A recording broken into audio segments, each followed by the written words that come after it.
I remember waking up and all of my things were in a trash bag. I was scared. I didn't know what to expect. My dad was an alcoholic. We were always just barely making it. My mom was in and out of rehab. My dad, was a drug dealer and he was in and out of prison. When you are a foster kid, it's something you don't want to admit to. And if you're struggling with your family, you don't have to feel guilty for wanting to save yourself. You are your own person and you get to determine who you're going to be from this point forward.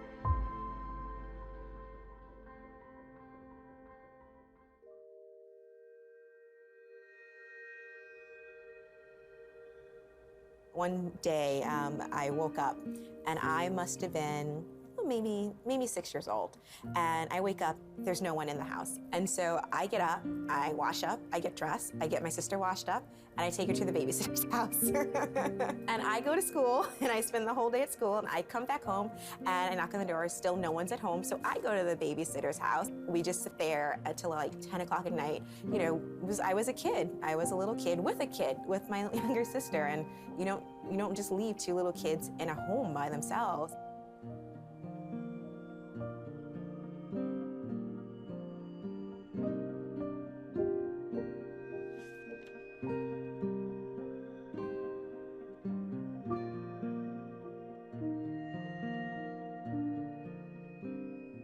My youngest memory is me living with my great-grandmother. The only way I'm able to keep track of time is based on Christmases. I lived with my great-grandmother because my family, like a lot of kids in the system, my family had issues. So my mom, was in and out of rehab, and also my dad, he was a drug dealer and he was in and out of prison. My great-grandmother was fairly old, a really, really wonderful woman, really, really sweet. But, when she got sick, I had to go to foster care for at least what I think is my first time in foster care when I was really young.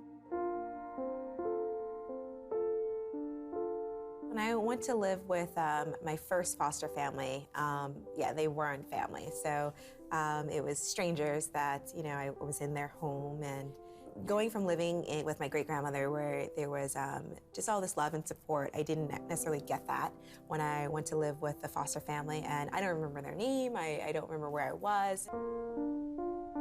That was probably my least favorite place to be in, because you're a little kid and you're in an unfamiliar environment, and you always feel like you're doing something wrong because you're not in your home, and so that was really, really hard.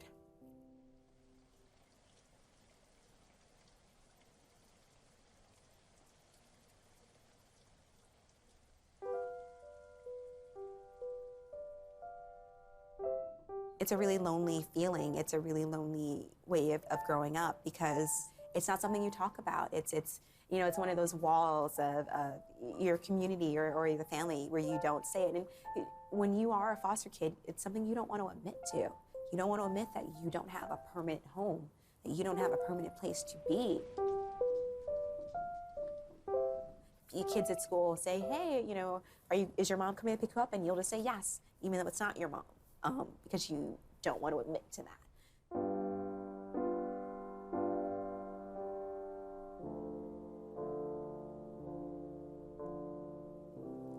I have to say, for someone who bounced around a couple different homes, the worst one was probably when my sister and I left my grandmother's.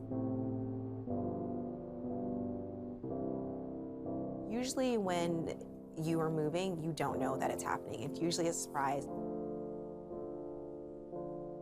I remember waking up that morning and all of my things were in a trash bag. A social worker coming in and just sort of collecting me and my sister and driving us to this home, and that hurt. I don't know why she wouldn't have tried to prepare us for that. I don't know why it had to be that way, but usually they don't prepare you. And I think they believe if you don't know, it's better, but it's not better.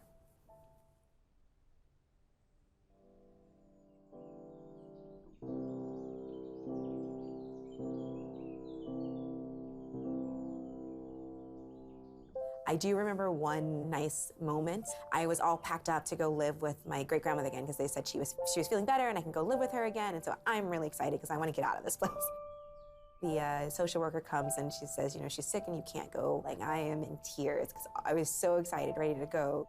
And, my foster sister, if you want to call her that, I don't really remember her ever being nice to me, except in this moment. She had this gumball machine that I always wanted to touch, but I knew not to touch because I'd get in trouble. And she gave me a quarter so I could go get a gumball out of her machine. And that's always stuck with me because it made that moment not as awful.